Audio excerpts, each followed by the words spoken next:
Hello everyone. ఈరోజు topic వచ్చేసరికి permanent income hypothesis. So మనకి కన్జంప్షన్ లెవెల్స్లో ఎన్నో థియరీస్ ఉన్నాయి. మనం ఫస్ట్ ఈరోజు ఈ థియరీ గురించి మాట్లాడుకుందాం. సో ఈ పర్మనెంట్ ఇన్కమ్ హైపోథెసిస్ అన్న థియరీ మనకు 1957లో మిల్టన్ ఫ్రైడ్మ్యాన్ ద్వారా మనకి ఈ హైపోథెసిస్ గురించి తెలిసిందనమాట. సో ఫ్రైడ్మ్యాన్ అతని బుక్లో ఏ థియరీ ఆఫ్ కన్జంప్షన్ ఫంక్షన్ అనే బుక్లో ఈ పర్మనెంట్ ఇన్కమ్ హైపోథెసిస్ గురించి 1957లో మెన్షన్ చేశాడనమాట. సో ఫ్రైడ్మ్యాన్ ఏమంటాడంటే మన యొక్క కన్జంప్షన్ అనేది పర్మనెంట్ ఇన్కమ్, మనకి ఏదైతే ఇన్కమ్ ఉంటుందో దాని ఆధారంగానే మన కన్జంప్షన్ అనేది ఉంటుంది అని చెప్తున్నాడు. అని అంటే దాని అర్థం ఏంటంటే, ఇప్పుడు మనం జాబ్ చేస్తున్నామే అని అనుకోండి. సో మనకి ఒక పర్మనెంట్ ఇన్కమ్ అనేది ఉంటుంది, లైక్ 30,000. ఆ బోనస్ ఎక్స్ట్రా ఏదైతే వస్తుందో, బోనస్ కానీ హైక్ కావడం కానీ శాలరీ, సో అది మీరు పక్కన పెట్టండి. నేను అదనట్లేదు. ఇనీషియల్గా మనం జాయిన్ అయినప్పుడు 30-40 లైక్ ఎంతో అంత మంత్లీ శాలరీ అనేది ఉంటుంది కదా, అది మన లైఫ్ టైం పర్మనెంట్ అనమాట. ఈ మంత్ నువ్వు ఎక్కువ వర్క్ చేయడం వల్ల నీకు బోనస్ 2000 వచ్చింది, లేదంటే ఫెస్టివల్ బోనస్ అని ఇస్తూ ఉంటారు కొన్ని కంపెనీస్. సో అదంతా ట్రాన్సిటరీ ఇన్కమ్ కిందికి వస్తుంది. కానీ ఇక్కడ ఫ్రైడ్మ్యాన్ ఏం చెప్తున్నాడంటే, మనకి ఆ 30-40 ఏదైతే ఉంటుందో, ఆ 40,000 ఏదైతే పర్మనెంట్ ఇన్కమ్ ఉంటుందో, సో దాని ఆధారంగా మన యొక్క కన్జంప్షన్ అనేది ఉంటుంది అని చెప్తున్నాడు అనమాట. సో ఇక్కడ దాని అర్థం, so consumption is directly equal to K and YP. So K అనేది ఇక్కడ కాన్స్టెంట్, సో అది ఇంక్రీజ్ అవ్వచ్చు, లైక్ డిక్రీజ్ అవ్వచ్చు, అది so it's an constant. So ఇక్కడ కే అంటే ఏంటంటే, యూజువల్గా మన థియరీ ప్రకారంగా proportion of income that is consumed. So మనకి ఇప్పుడు 40,000 అనుకో, మనం 20,000 కన్జ్యూమ్ చేస్తున్నాం, 20,000 వాడుతున్నాం మన ఖర్చులకి. సో అది ఈ కే అనమాట. ఇది కాన్స్టెంట్, ఇది మారుతూ ఉంటుంది. కాన్స్టెంట్ అయితే ఏమి ఉండదు. అంటే ఐ మీన్ టు సే, ఈ నెల మనం 20 కన్జ్యూమ్ చేస్తే నెక్స్ట్ నెల మనకు బోనస్ వస్తే ఇంకొంచెం కన్జంప్షన్ చేస్తాం కదా, అలా అంటున్నాం. సో ఈ వైపీ అనేది ఈ పర్మనెంట్ ఇన్కమ్ అనమాట. ఈ థియరీ మొత్తంలో నేను వైపీ అండ్ వైటీ రెండు వాడతా. సో వైటీ అంటే ట్రాన్సిటరీ ఇన్కమ్ అనమాట. అది టెంపరీ ఇన్కమ్, లైక్ బోనస్ కావచ్చు, హైక్ కావచ్చు, లాటరీలో గెలిస్తే మనకు వచ్చిన డబ్బులు కావచ్చు, అది YT. So and permanent income అంటే మనకు రెగ్యులర్గా మంత్లీ వచ్చే శాలరీ కావచ్చు, డైలీ వేజెస్ కావచ్చు. డైలీ 100 రూపీస్ ఉంటుంది వర్కర్స్కి, సో వాళ్ళకి కూలీ వర్క్ చేసే వాళ్ళకి. సో అది వాళ్ళకి పర్మనెంట్ ఇన్కమ్ అనమాట, లైక్ పనిచేసిన అన్ని రోజులు అట్లా. సో ఇప్పుడు ఏంటంటే మన టోటల్ ఇన్కమ్ ఏంటంటే, it's an combination of YP and YT అనమాట. సో మన మంత్లీ కావచ్చు, ఇయర్లీ కావచ్చు, మొత్తం ఇన్కమ్ ఎలా క్యాలిక్యులేట్ చేస్తాం, మన permanent income plus transitory income, ఇవి రెండు కలిపితే టోటల్ ఇన్కమ్ అనమాట. సో ఇక్కడ ఏం చెప్తున్నాడు ఫ్రైడ్మ్యాన్, మనం ఇక్కడ మన సొంతంగా ఏం మాట్లాడుకోవట్లేదు. ఫ్రైడ్మ్యాన్ అప్పుడు 1957లో బుక్లో ఏదైతే ప్రజెంట్ చేశాడో అదే మనం మాట్లాడుకుంటాం, అదే ఎగ్జామ్లో ప్రజెంట్ చేయాలి. సో ఇక్కడ ఏంటంటే, పర్మనెంట్ ఇన్కమ్ అనేది ఎప్పుడు పాజిటివ్ ఉంటుంది అని చెప్తాడు. నీకు 30,000 శాలరీ అని అనుకున్నామే అనుకో, అది ఫర్ ఎవర్ నువ్వు రిటైర్ అయ్యేదాకా నీకు ఆ 30,000 వస్తుంది. ఇక్కడ నువ్వు అదర్ ఫ్యాక్టర్స్ నువ్వు పట్టించుకోవద్దు, లైక్ కరప్షన్ చేసి దొరికిపోవడం, అప్పుడు నీ పర్మనెంట్ ఇన్కమ్ కట్ అవుద్ది, అదంతా మాట్లాడలేదు ఫ్రైడ్మ్యాన్. సో జస్ట్ నార్మల్గా పర్మనెంట్ ఇన్కమ్ ఎప్పుడు పాజిటివ్ గానే ఉంటుంది అన్నట్టు మాట్లాడు. నెక్స్ట్ ఈ వైటీ ట్రాన్సిటరీ ఇన్కమ్ పాజిటివ్ ఉండొచ్చు, నెగిటివ్ ఉండొచ్చు, అండ్ జీరో కూడా ఉండొచ్చు. సో ఇక్కడ పాజిటివ్ అని అంటే నార్మల్గా మనకి ఎక్స్ట్రా లాటరీ టికెట్ గెలుచుకున్నప్పుడు వచ్చిన డబ్బులు, లేదంటే ఫెస్టివల్ బోనస్ అవన్నీ. సో నెగిటివ్ అని అంటే, సో ప్రతి మంత్ ఫెస్టివల్ బోనస్ అనేది ఉండదు కదా. సో రాని అంటే ఈ ట్రాన్సిటరీ ఇన్కమ్ లేని రోజులు మనం నెగిటివ్ కిందికి, ఐ మీన్ జీరో కిందికి కౌంట్ అవుట్ చేస్తాం. నెగిటివ్ ఎప్పుడు అని అంటే, మన దగ్గర ఉంది 40,000 ఇన్కమ్, సో యూజువల్గా మనం 20,000 ఖర్చు పెడతాం అనుకోండి. సో ఏదో ఎమర్జెన్సీ సిచ్యువేషన్ వల్ల మనం ఇంకా 30,000 ఎక్స్ట్రా ఖర్చు పెట్టాల్సింది వచ్చింది. అప్పుడు మన దగ్గర ఇప్పుడు మనకి ఇక్కడ డ్యూ 10,000 అవుతుంది, ఎందుకంటే మనం మొత్తం 50 ఖర్చు పెట్టాం, మనం ఇన్కమే 40, అంటే మనమే ఇంకా 10,000 ఎక్కువ ఖర్చు పెట్టేస్తున్నాం. సో దాని అర్థం ఏంది, ఇక్కడ ట్రాన్సిటరీ ఇన్కమ్ నెగిటివ్కి వెళ్ళిపోతుంది అనమాట. మనకు వచ్చిన ఎక్కువ డబ్బుల్ని మనం ఎక్కువ ఖర్చు పెట్టేసాం అనమాట ట్రాన్సిటరీ ఇన్కమ్ని. సో ఇక్కడ మన కన్జంప్షన్ అనేది స్మూత్గా లేదు, మనం అనుకున్న దానికన్నా ఎక్కువ చేస్తున్నాం. సో అప్పుడు ట్రాన్సిటరీ ఇన్కమ్ నెగిటివ్ అనమాట. సో ఇక్కడ ఏంటంటే ఇది C- కాదు. So I think maybe printing type mistake అనుకుంటా.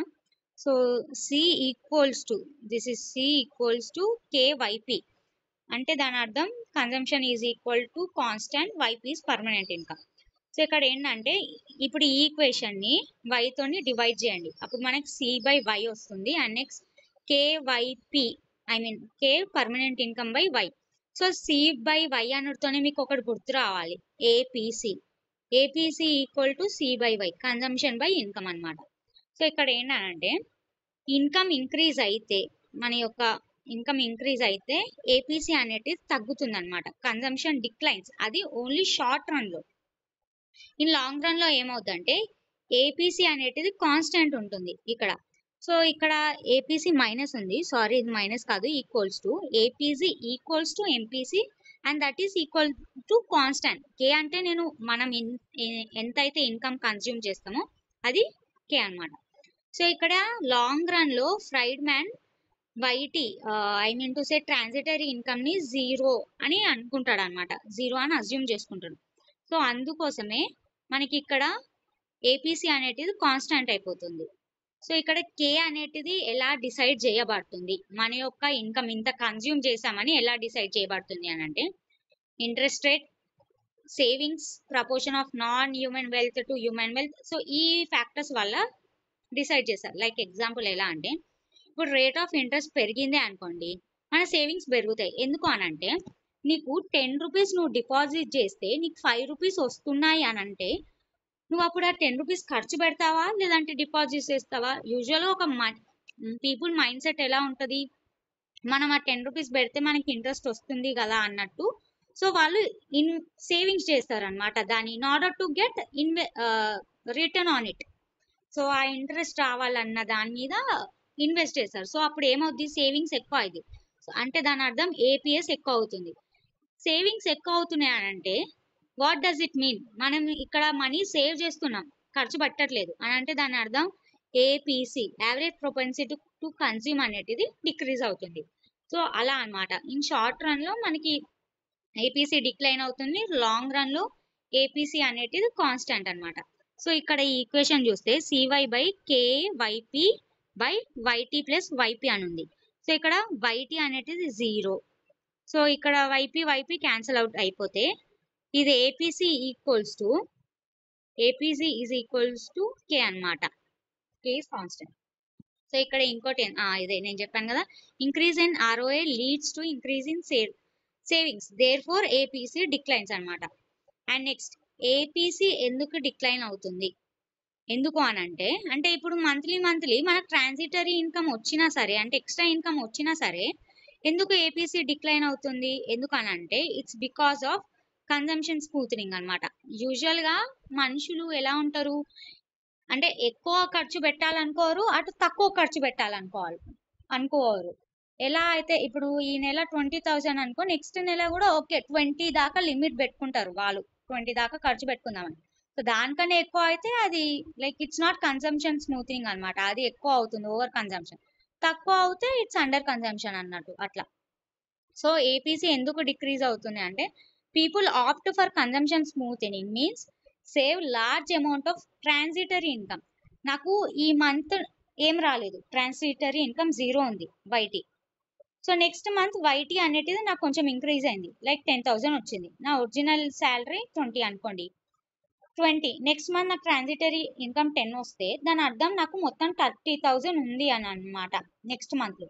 సో అప్పుడు నేను ఏం చేస్తాను, నాకు ఎక్కువ డబ్బులు వచ్చాయి అని చెప్పేసి నేను ఎక్కువ ఏం ఖర్చు పెట్టను, మ్యాక్స్ నా ఫ్యూచర్ కోసం అని చెప్పేసి నేను కొంచెం సేవ్ చేస్తాను కదా. So people save large amount of transitory income when it is high to maintain consistent level of spending and they save their money during period. So ఇక్కడ ఏం చెప్తున్నానంటే ఫ్రైడ్మ్యాన్ ఈ ట్రాన్సిటరీ ఇన్కమ్ నేను సేవ్ చేసుకొని ఎప్పుడైతే నాకు ట్రాన్సిటరీ ఇన్కమ్ రాని రోజులు ఉంటాయి, ఎప్పుడైతే నాకు ఎమర్జెన్సీ సిచ్యువేషన్స్ ఉంటాయి, అప్పుడు నేను దాచిపెట్టుకున్న ఈ ట్రాన్సిటరీ ఇన్కమ్ ని నేను అంటే యూజ్ చేసుకుంటాను, అంటే అక్కడ డిసేవ్ చేస్తున్నాను, ట్రాన్సిటరీ ఇన్కమ్ ని డిసేవ్ చేసి నాకు ఎప్పుడైతే అవసరం ఉంటుందో like when my transitory income is zero or negative ఆ టైంలో నేను ఈ ఇన్కమ్ని వాడతాను కాబట్టి. సో పీపుల్ ఎక్కువ మనీ వచ్చినా సరే ఎక్కువ కన్జంప్షన్ చేయట్లేదు, ఆ వచ్చిన డబ్బుల్ని సేవ్ చేస్తున్నారు కాబట్టి ఇక్కడ కన్జంప్షన్ అనేది తక్కువ అయిపోతుంది. అందుకు మిల్టన్ ఫ్రైడ్మన్ ఏమంటున్నాడంటే షార్ట్ రన్ లో ఏపీసీ డిక్రీజ్ అవుద్ది, లాంగ్ రన్ లో APC and MPC and K అంటే I mean to say proportion of income that we are consuming is constant and they are equal అని చెప్తున్నాడు. సో ఇది మిల్టన్ ఫ్రైడ్మన్ యొక్క థియరీ, చాలా ఇంపార్టెంట్ థియరీ, మీకు ప్రతి కాంపిటేటివ్ ఎగ్జామ్లో ఉంటుంది. ఈవెన్ ఇన్ జేఆర్ఎఫ్ నెట్లో కూడా మీకు ఈ ఇన్కమ్ ఐ మీన్ ఈ ఫ్రైడ్మన్ హైపోథిసిస్ నుంచి అట్లీస్ట్ 1 క్వశ్చన్ అయినా వస్తుంది అనమాట. So I hope you understood my topic and మీకు ఏ డౌట్స్ ఉన్నా మీరు కామెంట్ సెక్షన్లో కామెంట్ చేయొచ్చు. And thank you everyone and please do support my channel. Thank you so much.